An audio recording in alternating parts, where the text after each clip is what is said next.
नगर में एक सेठ रहता था। सेठ बहुत ही कंजूस था। सेठ को लगता था कि उसके जैसा बुद्धिमान इस दुनिया में कोई नहीं है। वो कहता था कि ऐसा कोई नहीं है जो मुझे बेवकूफ़ बना सके। ये बात 4 मित्रों को पता चली। वह 4 मित्र सेठ के पास आए। उन्होंने सेठ से कहा कि हम चारों काम करेंगे आपके यहाँ। अगर हम उस काम में सफल रहे तो आप हमें 10-10 हज़ार रुपये देंगे, और अगर हम हार गए तो हम आपके यहाँ जीवन भर मुफ्त में काम करेंगे। सेठ को लगा कि सौदा घाटे का नहीं है। सेठ मान गया। पहले ने कहा कि सेठ जी, मैं खाने का काम करूँगा। अगर आपने मुझे खाने में खुश कर दिया तो मैं जीवन भर आपके यहाँ मुफ्त में कार्य करूँगा। सेठ ने कहा ठीक है। दूसरे ने कहा कि मैं सोने का काम करूँगा। अगर आपने मुझे सोने में खुश कर दिया तो मैं जीवन भर आपके यहाँ मुफ्त में कार्य करूँगा, नहीं तो 10,000 रुपये लेके चला जाऊँगा। तीसरे ने कहा कि सेठ जी, मैं रूठे हुए को मनाने का काम करता हूँ। अगर मैं ऐसा नहीं कर पाया तो मैं जीवन भर मुफ्त में काम करूँगा, और अगर कर दिया तो आप मुझे 10,000 रुपये देंगे। सेठ ने उन सब की बात मान ली। चौथे ने कहा कि मैं किसी के भी बीच में झगड़ा नहीं होता हो तो झगड़ा लगा सकता हो। अगर मैंने ऐसा कर दिया तो आप मुझे 10,000 रुपये देंगे। अगर मैं झगड़ा नहीं करवा पाया तो मैं आपके यहाँ जीवन भर मुफ्त में कार्य करूँगा। सेठ ने चारों की बात मान ली। पहले दिन पहले मित्र की बारी आई। सेठ ने उसके खाने का अच्छा प्रबंध करवाया। नौकरों से कहा कि इसके खाने में कोई कमी नहीं होनी चाहिए। नौकरों ने बहुत ही अच्छा खाना बनाया। वह खाने के लिए बैठा। उसने भर पेट खाना खाया, और जब उठा तब सेठ ने पूछा कि भाई, खाना कैसा लगा? तो उसने कहा कि सेठ जी, खाना तो अच्छा था, लेकिन आपके खाने की जो रोटी थी उसमें कहीं ना कहीं मरे हुए बैल की बदबू आ रही थी। सेठ ने अपने नौकरों को बुलवाया और कहा कि ये जो खाने में रोटी बनी है, इसका अनाज कहाँ से आया है? तो नौकरों ने कहा कि हमारे खेत में जो मज़दूर काम करता है उसने भिजवाया है। मज़दूर को बुलाया गया। मज़दूर ने कहा कि सेठ जी, जब मैं 5 या 10 साल का था, कुछ ठीक से याद तो नहीं है, लेकिन तभी हमारे खेत में एक बैल मरा था। तो उसी वक्त पहला व्यक्ति बोल पड़ा कि सेठ जी, मेरी बात सत्य निकली, निकालिए मेरे पैसे, और 10,000 रुपये लेके चला गया। दूसरे ही दिन दूसरे दोस्त की बारी आई।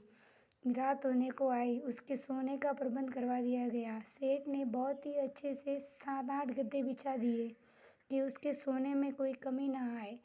तभी वो आराम से सोने लगा, और पूरी रात भर उसने गहरी नींद ली। जैसे ही सुबह हुई, सेठ जी उसके पास आए और उससे कहा कि क्यों भाई, रात को अच्छे से नींद आई? वह बोला, नहीं सेठ जी, कहाँ नींद आई। आपके इन गद्दों में से किसी एक गद्दे में चूअर का बाल है जो पूरी रात मुझको चुभता रहा। सेठ ने नौकरों को बुलवाया और सभी गद्दों को तोड़ा। देखा कि 7वें गद्दे में एक चूअर का बाल निकला। सेठ ने नौकरों से कहा कि ये कैसे हो गया? नौकरों ने कहा, पता नहीं सेठ जी। वह व्यक्ति आया और अपने 10,000 रुपये लेके चला गया। फिर बारी आई तीसरे व्यक्ति की, जो झगड़ा लगाने वाला था। सेठ जी अपने मित्रों के साथ सभा में बैठे हुए थे, और उन्होंने कहा कि अंदर जाओ। नौकरों से कहा कि जाके चाय नाश्ते का प्रबंध करो। सेठ जी की बात सुनकर नौकर अंदर गए चाय नाश्ता के लिए। तभी वह तीसरा व्यक्ति वहाँ आया और आकर बोला कि सेठ जी, आप यहाँ चाय नाश्ता मंगवा रहे हो, और सेठानी जी अंदर गुस्से होकर कह रही है कि सेठ जी को तो कोई काम धंधा नहीं है, अपने दोस्तों को जब देखो तब इकट्ठा करके नाश्ता पानी मंगवाते रहते हैं, कोई नाश्ता या पानी नहीं बनेगा।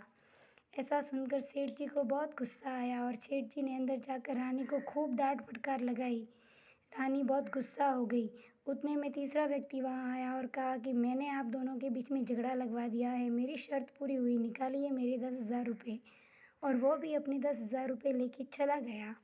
तभी जाके फिर चौथे व्यक्ति की बारी आई। सेठ जी ने कहा कि किसी भी कीमत पर, सेठानी गुस्सा होकर जाने लगी तो सेठ जी ने कहा कि किसी भी कीमत पर तुम वापस मत आना। अगर तुम वापस आ गई तो नौकर की ये भी शर्त जीत जाएगा और हमारे 10,000 रुपये चले जाएंगे। सेठानी सेठ के ऊपर गुस्सा होकर चली गई। सेठानी जैसे ही गुस्सा होकर जा रही थी तो रास्ते में चौथा व्यक्ति पंडित का वेश कर घोड़े के ऊपर सवार होकर उसे मिला। सेठानी जी ने कहा कि पंडित जी, आप कहाँ जा रहे हो? वह बोला कि हमारी सेठानी जी गुस्सा होकर मायके चली गई है तो सेठ जी दूसरी शादी कर रहे हैं, मैं उनकी शादी करवाने जा रहा हूँ। यह सुनकर सेठानी दौड़ी दौड़ी वापस घर आ गई। सेठानी ने आकर सेठ से कहा कि मुझे तो मायके भेज दिया और आप दूसरी शादी कर रहे हो। सेठ जी ने कहा नहीं, ऐसा तो नहीं है। तभी वह स्वतः व्यक्ति आया और कहा कि मैं सेठानी जी को मनाने में सफल रहा, मेरे 10,000 रुपये निकालिए, और वह भी अपने 10,000 रुपये लेके चला गया।